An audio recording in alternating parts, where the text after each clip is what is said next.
Hola, muy buenos días. ¿Cómo se encuentran?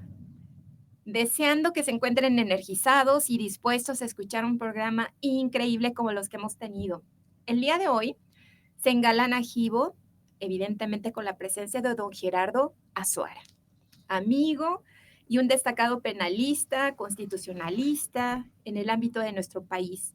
Quiero agradecer infinitamente a doña Marisa Jaramillo, que es la directora de nuestro Instituto Gibo, la recepción, la calidez con la que nos trata.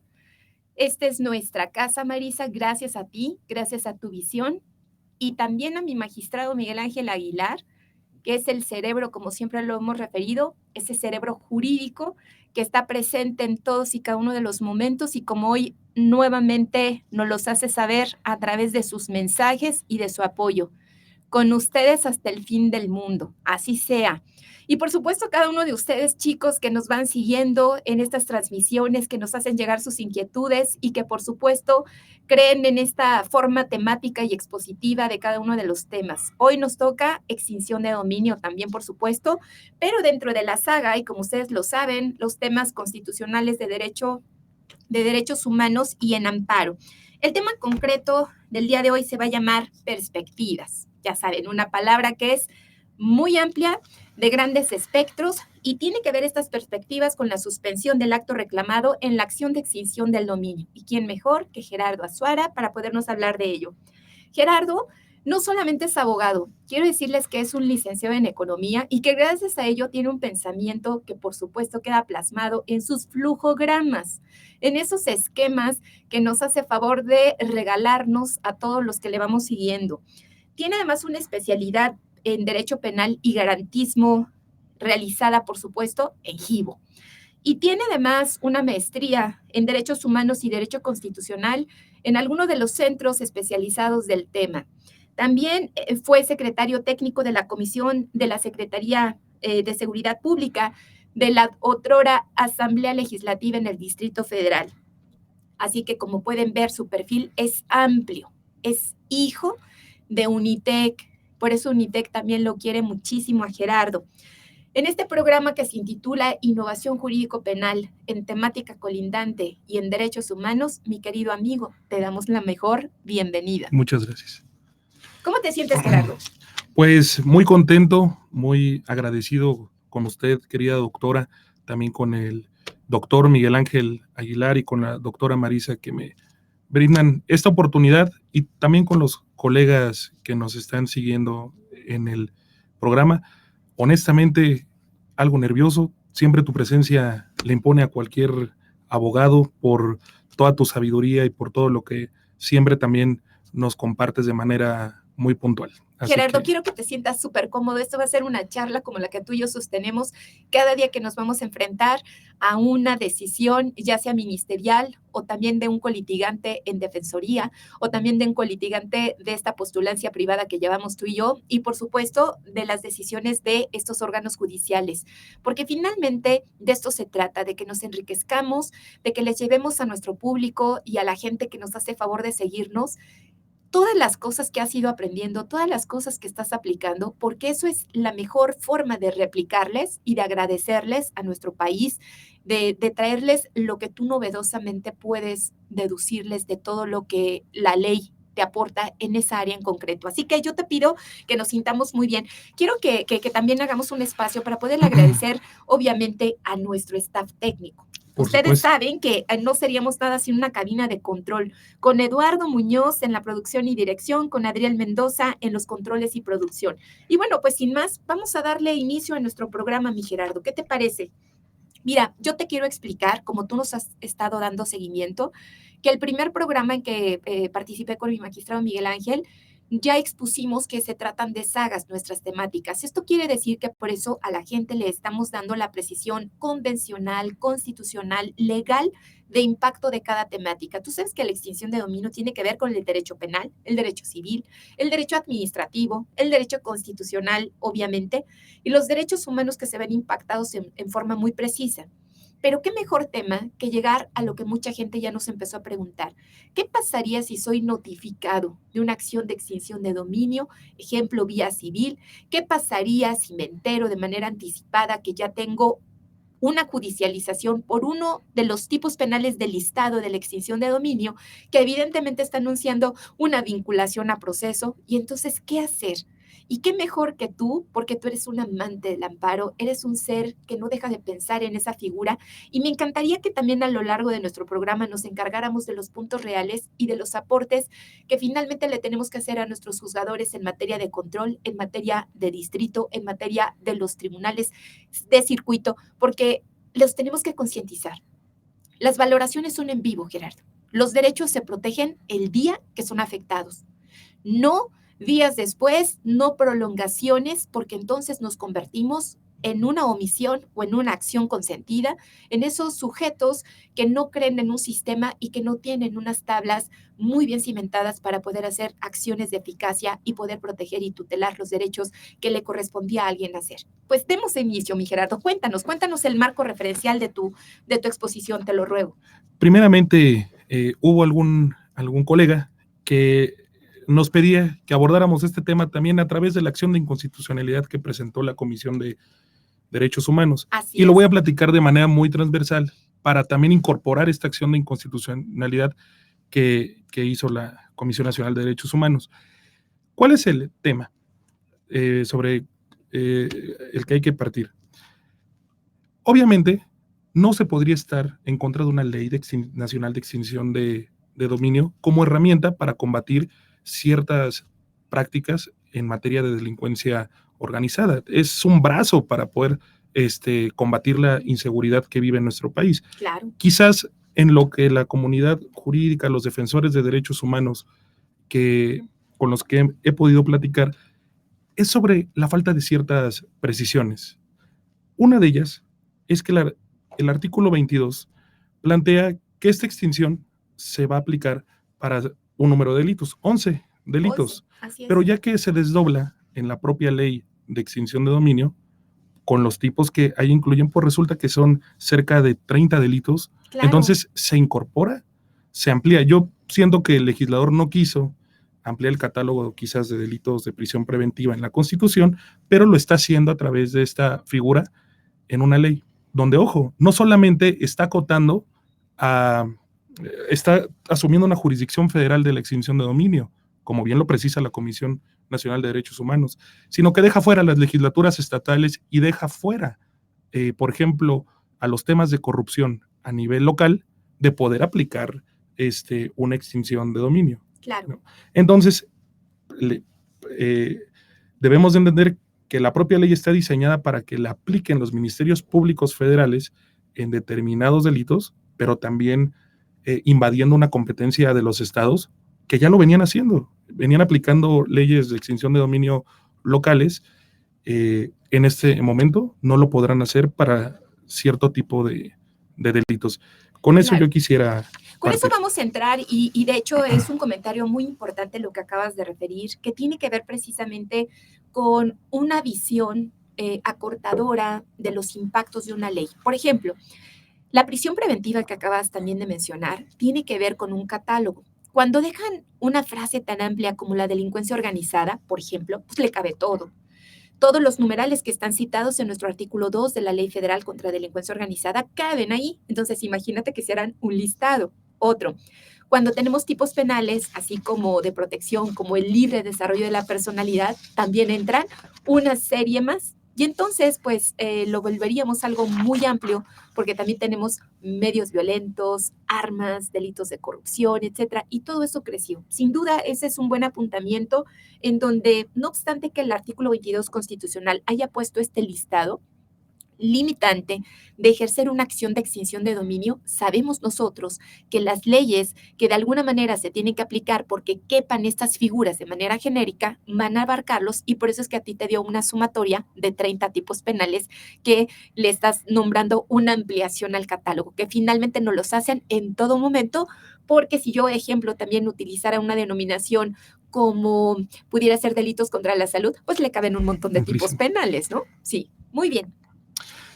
Justamente en materia de prisión preventiva, yo le he nombrado a esta ley como una ley de extinción de dominio preventiva, oficiosa, ¿no? Por todo lo que están haciendo. Hay un segmento de abogados que probablemente algunos de ellos nos estén escuchando, que se dedican a llevar temas fiscales y contables. Sí. Y ahora con las nuevas disposiciones del Código Fiscal de la Federación, pues ya también entra y le aplicará esta ley, pues a aquellos que tengan discrepancias fiscales, que discrepancia podemos tener todos. Digo, en cierto nivel, 7.8 millones, ya se considera delincuencia organizada de acuerdo al Código Fiscal, pero bueno, es algo importante que la comunidad jurídica y las personas sobre todo deben de saber, sobre todo enfocándolo a esta pregunta maravillosa y extraordinaria de qué hacer si somos notificados de esto.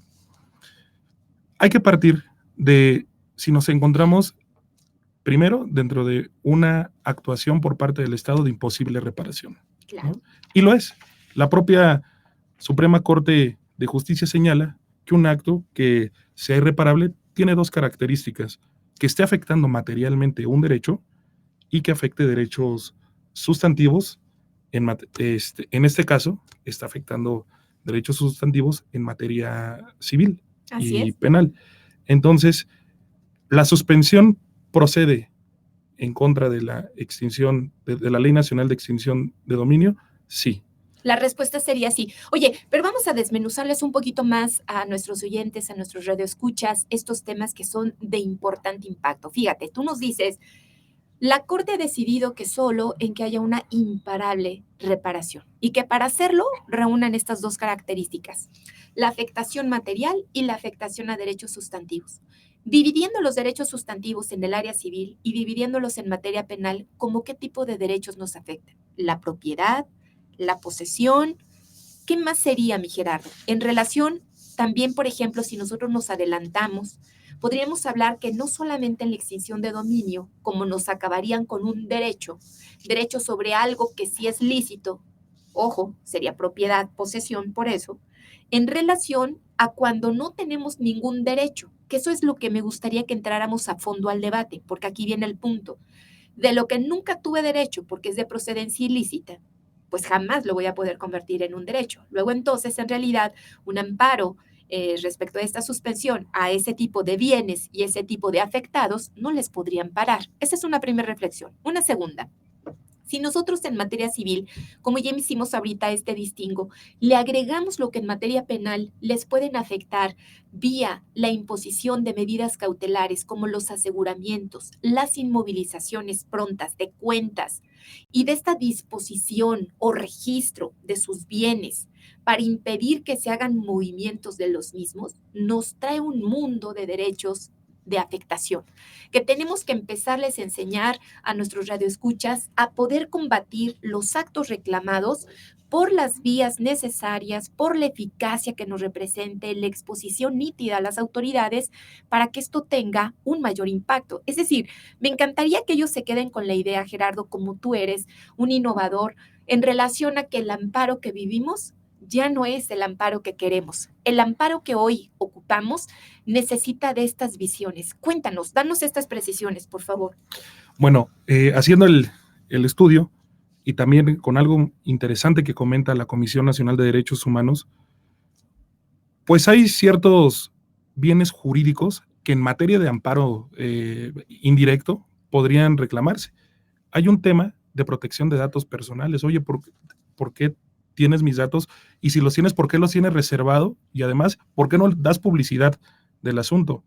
Y hay otro que es un asunto de estigmatización, que ojo, los dos son derechos que se protege como núcleo básico el derecho humano por excelencia de la dignidad humana. Sin duda, que es tan amplio y tan complejo de proteger, ¿no? Y lo que ha dicho la primera sala de la Suprema Corte de Justicia es que no solo es citar el derecho a la dignidad humana, sino decir de qué forma materialmente me está afectando. Claro. Y en este caso, por un tema de protección de datos personales, por un tema de estigmatización, por un tema de pérdida de intimidad, limitación de espacio vital, justamente el Estado de México genera la primera tesis en materia de extinción de dominio y le dan cabida a un amparo y ordenan que se ampare a una persona que alegó justamente un punto que tocabas, doctora, la posesión. Si yo voy y presento un amparo indirecto diciendo que hay una persona, un ministerio público, que quiere privarme de la posesión, me lo tendrían que otorgar. ¿Por qué? Porque si no, ya, ¿cómo me van a reponer el tiempo en el cual va a durar la controversia de esa posesión? Así es. Es el argumento al que llegó el segundo circuito, mediante esa tesis, que alegando, por ejemplo, como un consejo útil para los colegas, pues alegando un tema de posesión probablemente tendría buen futuro. Y otro, un tema de dignidad. Sí, sin duda. Fíjese que ya de hecho en el programa pasado que tú nos escuchaste, en que vino Juan Manuel Becerril, que sabes que es un maestro y un artista del derecho civil, tu maestro, tu formador, como le has referido también, mi amigo, mi guía. Bueno, Juan Manuel también les hizo este distingo y nos permitimos estas reflexiones de no siempre van a poderte afectar la posesión o la propiedad, porque no seríamos los legalmente llamados a hacerlo. ¿Qué consejo podríamos entonces seguir para detectar un tipo de derecho ante una posibilidad de que tú apertures información que al final del día está protegida ampliamente por ese derecho de no autoincriminarte, de no llevar información que te pudiera estar afectando a bienes, no solamente que del momento te quisieran afectar con la acción de extinción, sino futuros, porque evidentemente tienes familia, tienes trabajo, tienes un aporte en la comunidad y eso también se protege a través de este derecho de la dignidad, de que no estén sacando tus datos tan tempranamente, de que los tengan reservados y de que te den accesos incluso a la información que en todo caso sustenta esa famosa acción de extinción de dominio, porque el Estado no debe de olvidar que el que tiene la carga tendría que ser él. Hay un consenso que trata de plantear esta acción de inconstitucionalidad de la Comisión Nacional de los Derechos Humanos, y es que debería de operar la figura de manera similar a la figura del cateo o de la intervención de comunicaciones, y que el Ministerio Público estuviera obligado a hacer un control judicial previo, donde fuera una autoridad judicial la que decidiera si procede o no esta acción de extinción de dominio, esta investigación, esta limitación de un derecho de fuerte afectación, como lo es la propiedad, hacia un particular. Claro. Eso creo que pudiera ser algo que se pudiera construir. Ese es un muy buen consejo. Fíjate que ayer, de hecho, estando en la NADE, que es la Asociación Nacional de Abogados de Empresa, tuvimos un especialista argentino que nos habló sobre temática relacionada precisamente con el manejo, con el uso, con el aprovechamiento de la información digital, con el uso de los protocolos, con la cita convencional de estos protocolos y con este derecho a ser o no investigado por parte de una autoridad. Entonces, me llevas a una reflexión importante en materia de este consenso que se ha tenido que hacer para darle una similitud a actos muy invasivos, el cateo y la intervención de comunicaciones, que está prohibida solo bajo ciertos casos permitido, alcances y obviamente permisos del 16 constitucional en su párrafo 12, te están dando una idea delimitante de qué tendríamos que cuidar en una acción de extinción de dominio. Y ya nos hemos pronunciado sobre estos puntos, Gerardo, porque evidentemente cuando te van a afectar un bien, cuando menos la autoridad te tendría que decir por qué. ¿Y por qué a partir de que ya tengan la reunión de una información? Porque entonces la continuación de una investigación dependerá de esto. Y obvio, el decretar una acción tan fuerte como una extinción de dominio lo amerita más. Porque decretada la acción de extinción de dominio en materia penal, lo único que se da permiso, como tú sabes, con la denominación o nomenclatura conocida bajo vinculación a proceso, es la autorización de continuar con la investigación. Porque de manera paralela, y pues ya de un destino, de una crónica, de un fatalismo anunciado, viene el ejercicio civil, para efecto de que de manera muy veloz se te dé permiso de esta exhibición de tus excepciones y de contestaciones a la defensa, para efecto de que puedas aportar esos documentos o esos trámites requisitorios que sí reuniste de ese artículo 12 que ya discutimos con Juan Manuel, relacionado con la Ley Nacional de Extinción de Dominio, para dar en efecto la característica de ser un tercero de buena fe, para dar la característica de que no has dejado de cumplir con la normatividad. ¿Tú qué piensas de estos puntos? Bueno, hay algo que realmente es importante, haciendo el símil constitucional que comentas, doctora. El artículo 22 constitucional es limitativo para la acción de extinción de dominio. Lo que está yendo más allá es la propia ley. Simplemente, como un tema de técnica legislativa, digo, no puedo evitarlo al haber sido parte de una Cámara ser muy minucioso con esas cosas, que agregan convenciones, que esta ley es para darle cumplimiento a la Convención de las Naciones Unidas contra la Delincuencia Organizada, Palermo, temas de ¿no? corrupción, Claro, pero se les olvidó la Convención Americana de Derechos Humanos. claro. O sea, ¿por qué no también poner, si estamos obligados de acuerdo al 133, Sí, y eso te mete en otro problema, en un sí. problema de derecho internacional, y no solo público, sino privado? Entonces también la extinción de dominio puede abordarse desde un tema de derecho conflictual. Claro. Extranjeros que tengan inversiones y bienes Propiedades, en bienes, México, sí, sin duda. que en sus países tienen un espectro de protección más amplio y aquí ya no. Limitado. Entonces, ¿dónde está la reciprocidad internacional? Por ejemplo. Es ¿no? una O sea, inobservancia importante a un principio internacional del derecho penal. Sí, exactamente. sin duda. Sí, O sin sea, duda. y se pasan por alto este tipo de De cuestiones. directrices que pidió precisamente esta convención de Palermo, con Exactamente. esta justificante de, oye, Estado, genera esas medidas, mecanismos, herramientas que permitan un combate efectivo, frontal, contra delincuencia organizada, contra otro tipo de delitos, sí, que afecten al financiamiento, que afecten a los bienes que tengan estos grupos, pero por favor, sigue respetando los derechos fundamentales de un Estado soberano, de un Estado democrático, de este Estado social que todos esperamos. Porque finalmente, este numeral 133, como lo dices, es claro. Ujú.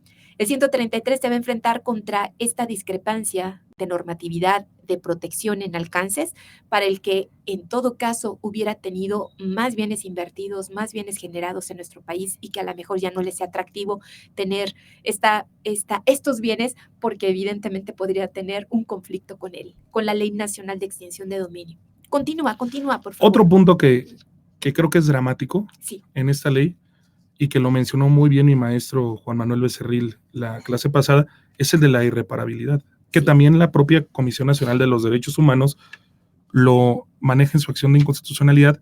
¿En base a qué? Me vas a poder estar investigando toda mi vida. Entonces, hagamos el símil con el Código Nacional de Procedimientos Penales que platicábamos hace rato, que le pone términos al Ministerio Público para generar acusaciones, para generar actos de molestia. Incluso la prisión preventiva oficiosa tiene un plazo. Sí. Y en materia de extinción de dominio, ¿no? Puedo ser investigado toda mi vida sin saber que estoy siendo investigado. Además, esto genera una serie de afectaciones es que terribles. El tema de la imprescriptibilidad que la ocasión anterior estábamos también comentando, Gerardo, tiene unas minucias muy interesantes. El hecho de que tú veas que hay un bien que jamás va a poder ser lícito, es que nos parece lógico, así seamos penalistas de hueso colorado tú y yo, de que se puede investigar porque finalmente ese ser jamás tendrá un derecho de licitud sobre ese bien, jamás. Por lo tanto, el Estado lo podría perseguir. Nos vuelve a chocar cuando nos enfrentamos con otro principio, que sería, nos ha enseñado el derecho penal que solo cuando hay un delito y anunciada una consecuencia jurídica espacial, temporal y personalmente por materia, pues entonces te la pueden aplicar. ¿Qué nos pasó? Que el divorcio entre la emisión de la ley nacional, que acaba de ser en este año, nos lleva a que los bienes que hayan sido de años indefinidos, pues puedan ser materia de la acción de extinción de dominio, que eso es lo que choca. Y luego en el otro punto es que puedan transcurrir 20 años y el Estado te pueda seguir persiguiendo. Y evidentemente haciéndote la imposición de una consecuencia jurídica de manera adelantada, como un derecho penal del enemigo que también hemos comentado, en relación con las medidas cautelares que te aplican. Sí, son puntos muy finos. Continúa, Gerardo. Sí. Nos está interesando muchísimo eso. ¿Cuál es la situación? Cualquiera de los delitos que está contemplados tiene una prescripción. Entonces, voy a estarme defendiendo de un delito que probablemente dé pie a un tema de acción de extinción de dominio por parte del Ministerio Público, y uno va a ser prescriptible y otro no. Sí, muy curioso. Entonces, es a lo que voy. Entonces, me vas a castigar o no castigar por uno y por el otro me vas a estar castigando. No, y lo irónico tal vez que no me supe dar a entender, Gerardo, es esto. Fíjate, reparen esto. Cuando el Estado sabe que el bien no es lícito, a ver si me di a entender, porque tu derecho entonces es que él te diga, yo demuestro, como es mi carga probatoria del artículo 20, inciso A, fracción quinta de la Constitución, que es ilícito, para que entonces si a ti te aperturo tu posibilidad de entregarme vía civil, porque va a ser tu primer momento de ruptura obligada de los aportes probatorios, en ese momento se darían cuenta que no es lícito o que es lícito, pero no antes. Y entonces bien importante lo que estás comentando, porque cómo se atreverán entonces a investigar de manera indefinida si ni siquiera tenías el presupuesto puesto. O sea, eso es fenomenal. Oye, Gerardo, es momento de que Claro que saludes sí. a tus fanses, porque mira, ya nos están empezando a llegar, gracias equipo técnico, nos están empezando a llegar, ya sabes, estos maravillosos mensajes que nos dan vida. Joana Basulto, saludos doctora Verónica Román desde Campeche. Pablo Morales Falcón, saludos doctora, y al maestro Gerardo Azuara, por Mi buen favor. amigo Pablo. Eso, Anderson Compañero. Gómez, saludos. Francisco Cervantes, saludos, doctora, y un abrazo al profesor Gerardo Rossetti, aquí presentes en el programa. El líder de los estudiantes de Derecho de Unitec. Eso, De Gabriel González, nos está viendo. Nosotros a ti, Gabo. Juan Inic, excelentes juristas, un honor poder coincidir en esta vida y aprender de ambos. Yo creo que ameritas un mensaje especial para ese chico que es un gladiador contigo y con tu servidora. Por supuesto que sí, mi estimado Juanito, Juan, compañero de batallas, de carretera, de guerras, te mando un fuerte abrazo. Eso. Marta San Juan, acompañando en la transmisión al licenciado Gerardo Azuara Rossetti y a la doctora Verónica Román desde el Instituto Givo. ¡Wow! Ya hasta tenemos en las instalaciones a tus seguidores, Gerardo. ¿Qué te parece? Muy bien. Alex Saga, un saludo a mi profesora Verónica Román Quirós y al maestro Gerardo Azuara. Alex, te adoramos. Eres increíble ser humano, increíble jurista. Alex Zamudio, con todo el corazón te mandamos abrazo. También. Lolo Ferret, saludos. Gabriel González Anderson Gómez, Gustavo Adrián Ramírez García, también nos están viendo. Y bueno, pues Alex Saga dice, dejaron de lado los legisladores derechos fundamentales de orden convencional que incluso son supranacionales, aunque nos abracemos a la Constitución política de los Estados Unidos mexicanos de una manera a veces absurda. Sin duda, mi Alex. ¿Qué piensas, Gerardo? Totalmente de acuerdo con el comentario del maestro Alejandro, que tratan de incorporar ciertas convenciones punitivas totalmente, haciendo a un lado las que tienen que ver con derechos humanos. Por ejemplo, en esta tesis que se genera en el Estado de México sobre un tema de extinción de dominio, lo que el juez federal trata de hacer, los magistrados, lo que intentaron hacer, es decir, en materia civil hay un derecho de posesión. Sí. La negación de ese derecho de posesión implica una perturbación necesariamente, lo cual ya hace que esto sea irreparable y por lo tanto debe de concederse la suspensión. Porque si entraron en un conflicto, ¿concedemos la suspensión o no? Entonces lo que ordenaron ellos, sí, porque finalmente estás perturbando un derecho. ¿Qué pasa si terminas demostrando, como lo apuntaba hace un momento, doctora, que partiendo de esta presunción de culpabilidad que ya tiene el Estado, pues es un error en algún delito de corrupción, en algún delito de discrepancia fiscal, incluso en algún delito de encubrimiento y demás. Bueno, estos puntos, tú sabes, mi Gerardo, que siempre serán como casuísticos, ¿no? Porque personas tan preparadas como tú nos lleva a una reflexión muy primaria, pero de impacto trascendente. Fíjate, un ejemplo, si bajo las condicionantes llegamos a un sitio y vemos que hay un delito flagrante y entonces hay una trata de personas, así afectarás el derecho de posesión, hombre, que lo procedente es que se quede. Porque bajo la otra premisa es que tú permitirías la continuidad de este tipo de hechos delictuosos y no lo queremos, sin duda. Como pudiera ser también el descubrimiento de un delito en contra de la salud, como drogas, ya sabes, o como esto que acabas de citar que tiene que ver con el encubrimiento por receptación, cuando puedes hacer hallazgos de lo robado, aunque no hayas participado en el mismo, pero que hayas recepcionado, precisamente hayas tenido este objeto que tiene un viso de carácter delictivo. Luego entonces tendremos que hacer ese estudio casuístico, no obstante el surgimiento de tesis que estén resolviendo, por ejemplo, algún caso aislado en donde no hayan tenido la certeza de que haciendo esta afectación a la posesión de un inmueble o de un mueble, estén afectando de manera irreparable a un sujeto, ¿no? Yo creo que esos son puntos también a poder distinguir, pero sigue, por favor, que nos trajiste un montón de material, te lo ruego. Sí, otro punto importante es que se está manejando la reserva de la información por una cuestión de seguridad nacional y con eso hay que tener mucho cuidado, porque si el Estado lo alega de esa forma, obviamente la suspensión no procedería en una cuestión de perspectiva. Pero el Estado también, ha dicho la Corte, está obligado a justificar y decir, más allá de que solo señalen que hay un asunto de seguridad nacional, el por qué, cómo se va a justificar, cuáles son los derechos que se están afectando a la colectividad. No solamente es que lo diga una norma, sino que ya la Corte ha dicho que cuando el Estado alega temas de seguridad nacional, tiene que decir el por qué. Claro. Entonces, si no hay ese fundamento, es desproporcionado que la reserva de información se trate de manejar por un tema de seguridad nacional.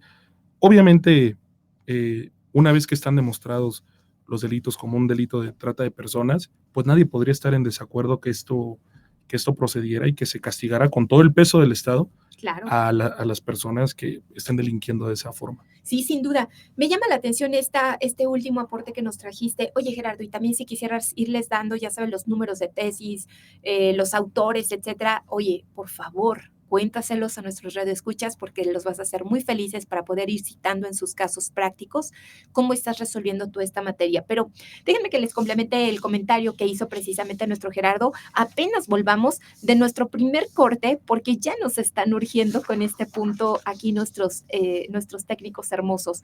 Chicos, volvemos en menos de lo que ustedes podrían pensar. Quédense con nosotros, ¿te parece, Gerardo? Claro que sí, no nos vamos de aquí. Eso.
Ustedes en estos meses van a adquirir todo lo que necesitan como herramientas para su ejercicio profesional, para su ejercicio académico y por supuesto para ese compromiso con el país, con el magistrado Miguel Ángel Aguilar, que seguramente les va a poder dar una mejor perspectiva de vida. Una de esas experiencias para integrar profesores que tengan estructuralmente una buena enseñanza, una buena práctica, porque emergen de un conocimiento específico y que hayan escrito obra adjunta, adyacente o especializada en el tema, nos hizo buscar en México y en otros países quiénes podrían ser. Sin lugar a dudas, una de las preocupaciones en el contexto mundial son las actividades a través de acciones o omisiones de corrupción. Establecer hoy en día los parámetros de una resolución. ¿Cómo se dicta una sentencia en derecho administrativo sancionador? ¿Qué contenidos debe tener la misma? ¿Cómo se sustancia un recurso? ¿Quién conoce del recurso? Pero lo más importante, su control constitucional. la mística de que los recursos económicos se deben destinar para los fines específicos.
Ustedes en estos meses van a adquirir todo lo que necesitan como herramientas para su ejercicio profesional, para su ejercicio académico y por supuesto para ese compromiso con el país, con el magistrado Miguel Ángel Aguilar, que seguramente les va a poder dar una mejor perspectiva de vida.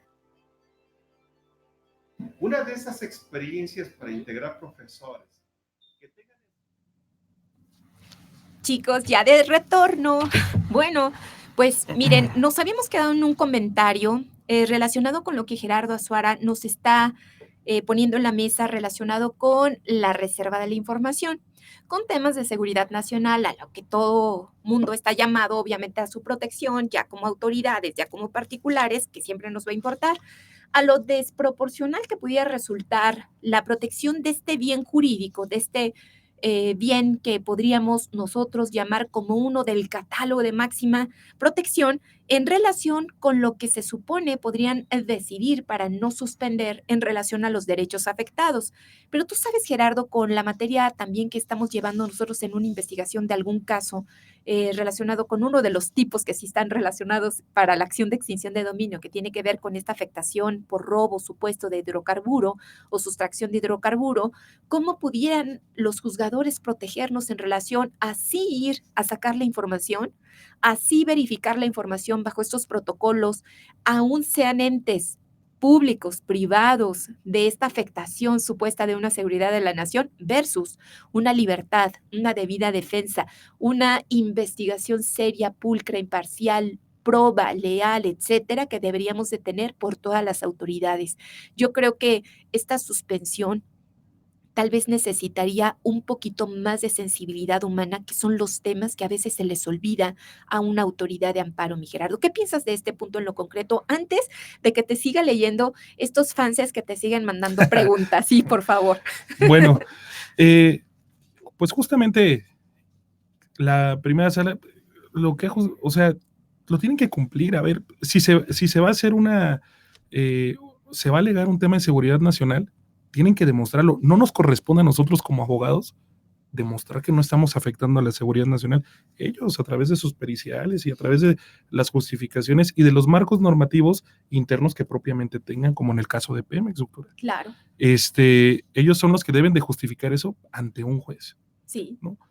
Para que no se genere una afectación de manera perversa, porque aquí estamos con un asunto que es una extinción de dominio preventiva, pero oficiosa. Exacto. Es otra prisión preventiva oficiosa, sí. Pero es así fuera de la Convención Americana, Sí. porque no hay restricción constitucional. Ese es un asunto importantísimo. Claro. El artículo 22 de Sí. la Constitución no tiene reserva, como en el caso de la prisión preventiva oficiosa.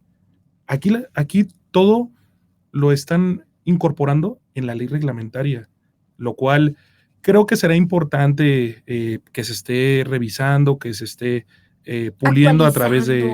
Sensibilizando, Exactamente. concientizando, ¿no? Para las autoridades, los particulares, los defensores, obviamente también para que se pongan las pilas, como lo pidan, que no obstante que en algún momento se haya decidido, no, esto no se va a suspender, no, sí, cómo no. A ver, no se suspendió bajo tales variantes, pero te traigo una interpretación, una argumentación diversa que te va a seguramente hacer al llamado de que sí le entres al nuevo estudio, porque me parece que de eso se tratan nuestras intervenciones, mi Gerardo. Puede ser que algo ya haya estado resuelto, pero hay que aportarles el cómo sí se puede, un modo diferente, en un momento diferente, porque finalmente de esto se trata tanto las tesis, tanto las jurisprudencias como el derecho en sí, de que vayamos creciendo y evolucionando. Me parece indicado y hay un asunto. Esto no es una cuestión de legisladores ni de jueces. Nosotros como abogados postulantes tenemos la responsabilidad de que también evolucione el mundo jurídico. Así es. Un juez va a tomar lo que uno le aporte. Entonces, a través de nuestros desarrollos, a través de nuestra creatividad, Sí. a través de la defensa que nosotros hagamos, podemos hacer que este país avance también en materia jurídica. Somos actores los abogados, no solo somos defensores de una persona, sino actores sociales con una responsabilidad enorme frente al Estado y frente a la justicia. Entonces, así es. Por eso incluso mira cómo te pone Carlos Paredes Peña. Saludos, mi estimado Gerardo Azuara. Eres voy a poner puntos suspensivos, fregonazo, hermano. Ah, bueno. Yo pensé que había... Ya saben, ¿no? Arturo León Hernández. Actos privativos y sus implicaciones, tópicos fundamentales. Saludos a los catedráticos. Le mandamos un saludo. Por favor, un gran compañero. Jaciel, sí, Osmar Jaciel, gran tema. Saludos de Tampico, doctora. Gracias, mi Osmar, te quiero. Geral Martov, excelentes aportaciones del licenciado Azuara, nos son muy útiles desde el Estado de México, sus servidores Oscar y Geraldine. Ivonne Hueso, saludos a la doctora Verónica Román, al abogado Gerardo Azuara, como siempre un placer escucharlos. Francisco Cervantes, mira qué bonito. En Colombia, durante una de las épocas más violentas que vivió el narcotráfico, implementaron de igual manera una ley de extinción de dominio. Se argumenta que fue un éxito porque, y le voy a pedir a nuestro equipo técnico que nos mande en la pantalla complementaria de Francisco Cervantes, porque quedó incompleto este tema, pero ya me estoy imaginando, ya sabes, esta ley modelo que tuvo también México, no solamente la de la ONU, para tener criterios de extinción de dominio, el ataque frontal que tuvieron estos grupos organizados con materia de delitos contra la salud y todo lo que tiene que ver con el punto. Pero mira, aquí ya el complemento dice, se argumenta que fue un éxito porque lo desarrollaron mucho mejor y lo estructuraron de manera correcta. ¿En México estaremos listos para una normativa como esta? Bueno, Paco querido, Paco Cervantes, independiente de una norma, del país que sea, las normas son perfectibles. La norma, cuando fue emitida en su espacio allá en Colombia, también tuvo sus defectos. Colombia empezó incluso un modelo acusatorio, ya saben, en el 96, y lo ha estado adecuando. La ley de extinción, imagínate si es un sembradío allá, ya sabes, de los delitos de droga, ¿te imaginas el impacto que tuvieron? Y aún así siguen con algunos problemas técnicos, porque a veces no nada más es la norma, mi querido Paco. Los problemas siguen con la operatividad, ¿o no, mi Gerardo? Porque finalmente la norma, ¿a quién se la dejan a cabo? Operar. Al Ministerio Público, al defensor, a los juzgadores, y ya ahorita Gerardo les está trayendo consejos. Fíjense el impacto de estos consejos. Tiene que ver con si el juez de control, que tendría que haber sido muy cauto, mi Gerardo, de haber pronunciado, decretado la vinculación a proceso, y no pasó, él ahí como protector del primero constitucional de los derechos, de una posesión, de una propiedad y de todo el impacto pluricondicionado de lo que ya la Comisión de Derechos Humanos detectó como estos puntos tan finos que nos diste. Si esto pasa ahí y además empiezan a correr otras afectaciones vía civil porque continúan con la acción de extinción de dominio, ¿a quiénes de verdad tendríamos que acudir?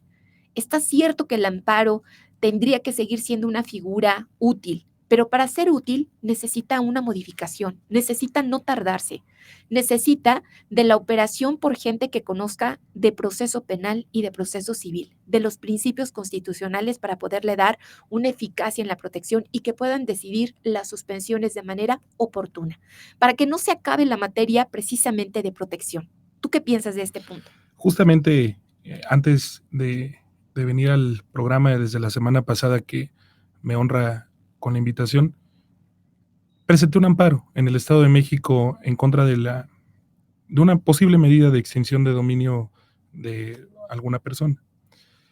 Y ya entramos en problemas ya el juez de distrito en materia penal, lo que él dijo, esta es una situación de carácter civil, entonces me voy a la competencia de un juzgado civil. Claro. Ya entramos. ¿Y cómo el juez federal en materia civil va a tener esa comunicación con un ministerio público? Que, ojo, además fue muy mañoso, porque yo detecto que no la han leído, porque la ley solo aplica para delitos federales. Claro.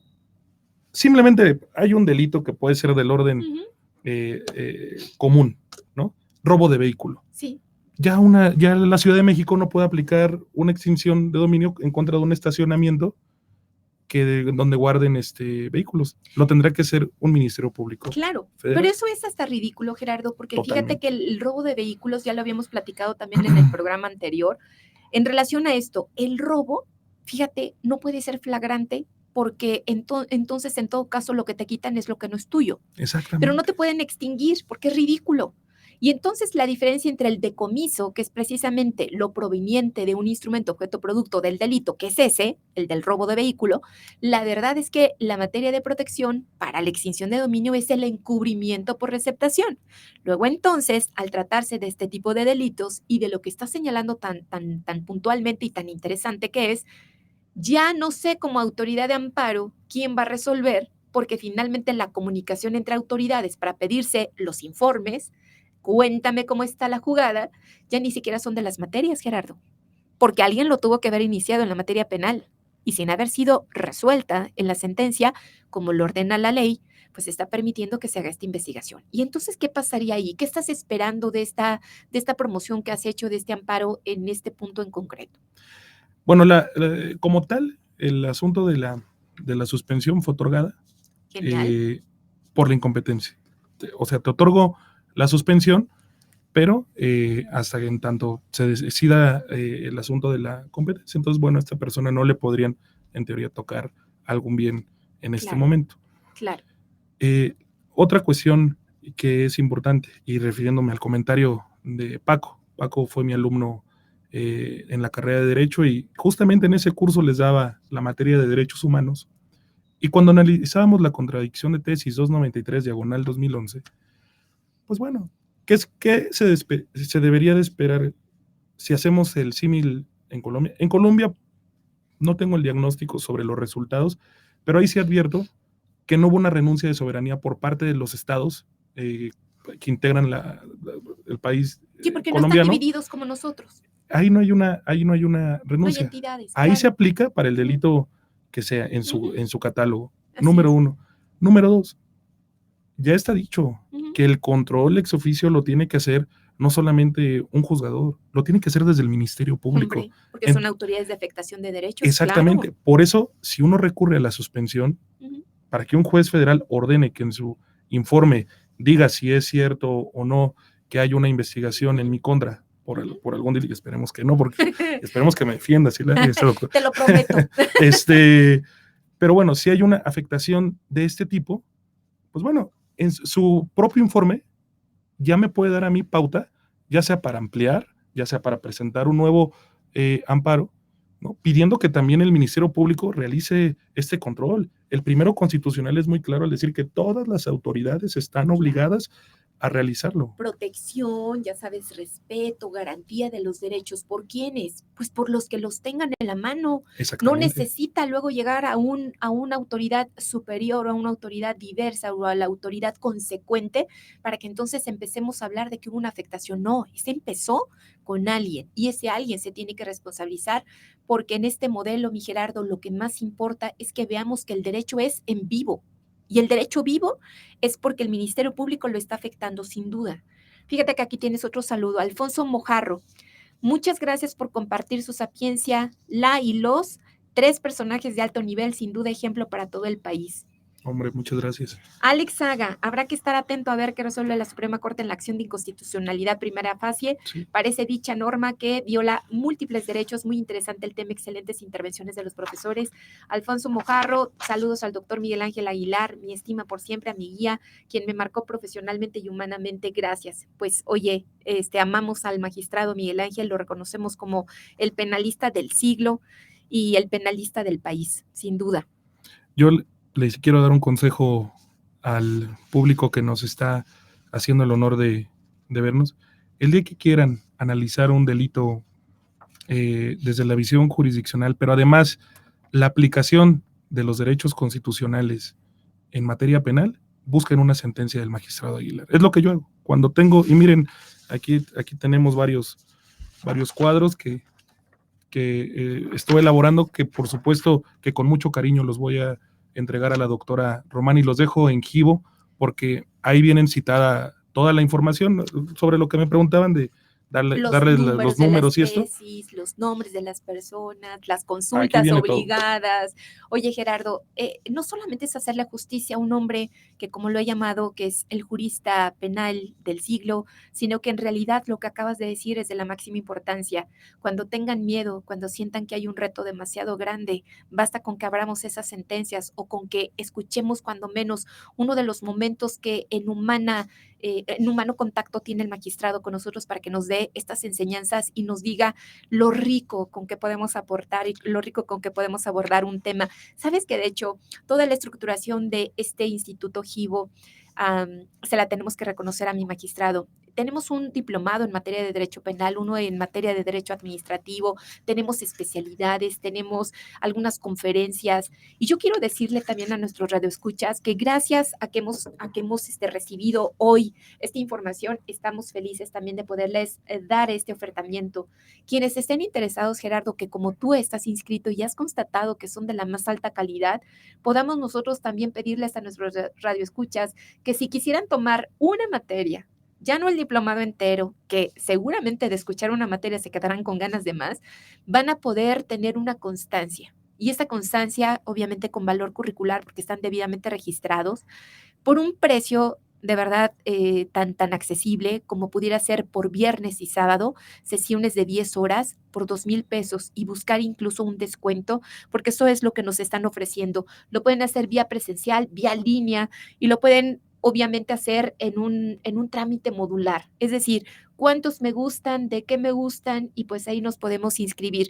Pueden llamar para ese efecto, ya saben, a los teléfonos y a las redes sociales para poder pedir más información, mi Gerardo. Esto simplemente para que lo sepan, porque tú también ya nos tomaste una ventaja. Tú no dejas de estudiar, hombre. Sigue, por favor. Te lo ruego. Aquí en Instituto Givo, por cierto, Ya sé. donde todo es perfecto, donde quienes tengan a bien venir a tomar un curso tienen la seguridad de tener unas instalaciones muy cómodas, aspectos como el estacionamiento para, bueno, por lo menos en la especialidad en la que estoy, sin ningún costo. O sea, tratan de que uno venga a prepararse. Y es en ese orden de ideas que justamente en una sentencia muy bonita del magistrado Aguilar, él nos enseña a los postulantes a integrar el artículo primero, porque a poco no es muy común. Cuando hacemos un amparo les vaciamos primero, 14, 16, 17, 20, 100, y el magistrado dijo, a ver, pero pues yo no observo temas de debido proceso, yo veo que aquí todo estuvo bien, Claro.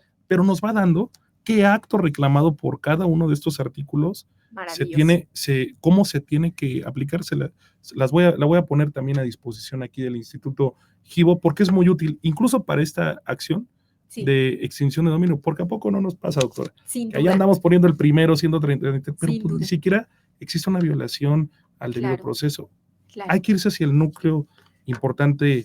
Claro, hay que interpretarlo y no solamente repetir como merolico, mi Gerardo, porque precisamente el quid de esto es que el juzgador, aunque escuche un numeral que en su vida había sido invocado, pero gracias a esta apertura de una argumentación jurídica, de una practicidad que se le lleva de interpretación de los derechos humanos, puede identificar incluso como un novedoso tema, como un alcance diverso a lo que ya venía acostumbrado, porque también de eso se trata.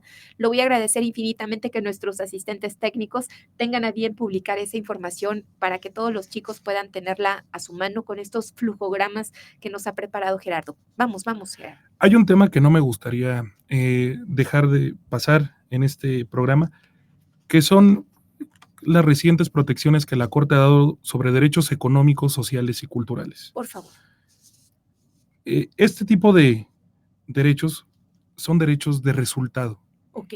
Yo no puedo como Estado dejar en una desprotección, me voy a escuchar muy dramático, sabes que me gusta ser dramático. Me encanta, me encanta. ¿Cómo vamos a dejar a alguien que vive de sus rentas sin comer? ¿Me das la suspensión o no? Oye, es que si empiezas con la acción, ya no voy, o sea, entonces, ¿cómo voy a comer? ¿Cómo voy a proveerme de esos recursos que constitucionalmente están protegidos? Ahí está el 190 de la Ley de Amparo en materia laboral, en materia familiar, vaya, la pensión alimenticia, cómo van haciendo los derechos en materia laboral, este tema de riesgo de subsistencia, por ejemplo.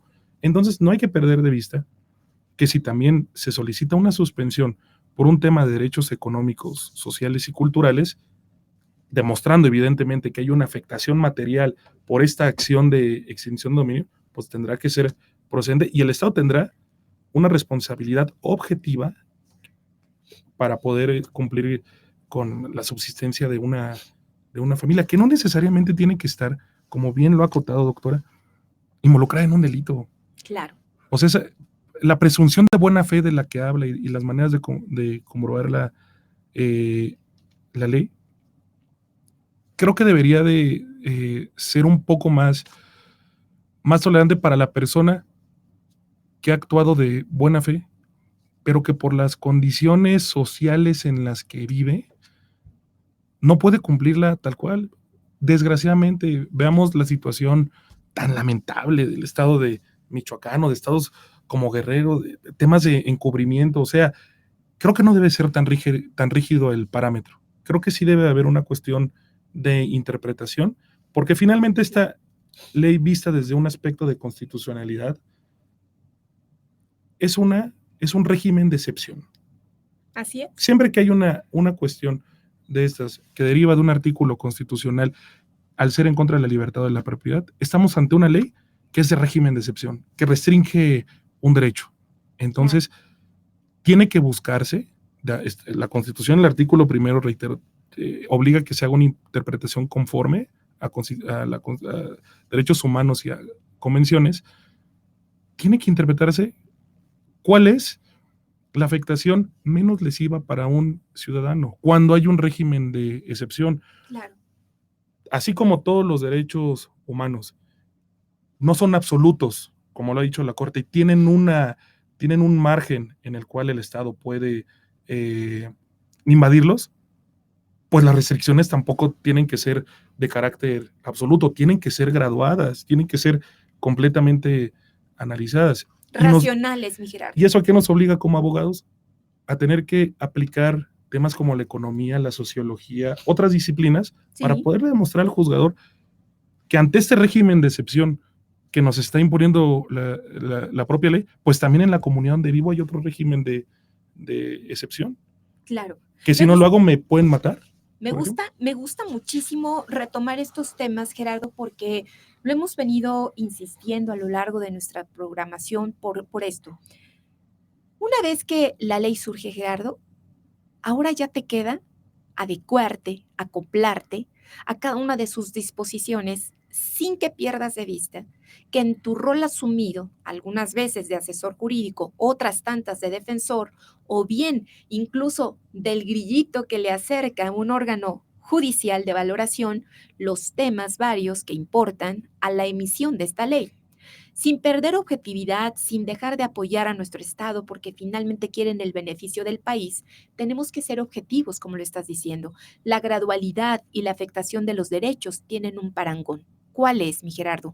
En relación a que nosotros como penalistas tenemos que demostrar este quid, precisamente de la tercia de los requisitos, para poderle decir que el tercero de buena fe es ese sujeto bajo el esquema de lo que tú le llamas, por ejemplo, la imposibilidad de haber dado a conocer el hecho delictuoso, no obstante que sí lo haya tenido, dadas las condiciones privativas en que lo haya vivido. ¿Esto qué quiere decir? Oye, si es un grupo delincuencial, ni modo que lo orille para ir a ponerlo en conocimiento.